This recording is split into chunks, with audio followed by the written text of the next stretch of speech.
Vision 2030, madini ni maisha na utajiri.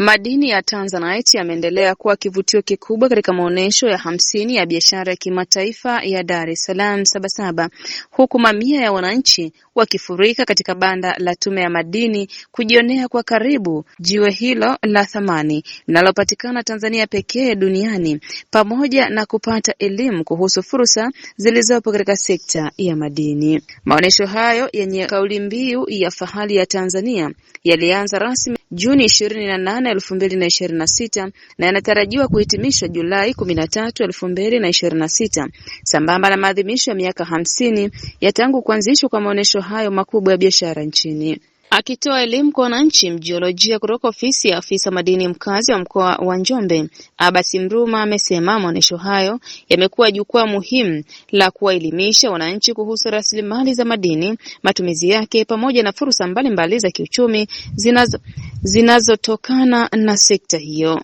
Naye mjiolojia mwandamizi kutoka ofisi ya afisa madini mkazi wa mkoa wa Merelani, Selemani Khamis, amesema thamani ya madini ya Tanzanite hupimwa kwa kuzingatia vigezo vinne muhimu ambavyo ni rangi, uzito, ubora na umbo. Amefafanua kuwa rangi kuu ya Tanzanite ni blue na zambarau, huku akibainisha kuwa madini hayo yanapatikana Tanzania pekee katika eneo la Merelani, wilaya ya Simanjiro, mkoani Manyara, jambo linalofanya kuwa miongoni mwa madini ya vito yenye upekee na thamani kubwa zaidi katika soko la kimataifa.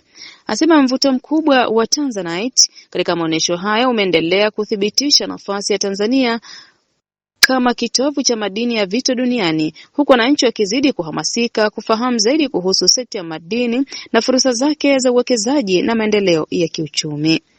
Wakati huo viongozi mbalimbali wametembelea banda la Tume ya Madini, akiwemo makamu mwenyekiti wa Chama cha Mapinduzi CCM Tanzania Bara, Stephen Wasira, pamoja na mkurugenzi mtendaji wa Shirika la Madini la Taifa STAMICO, Dr. Venance Mwase.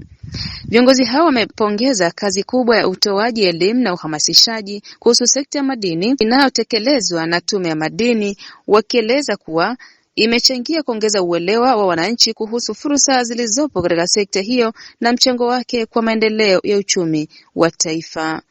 Mohab TV, Dar es Salaam.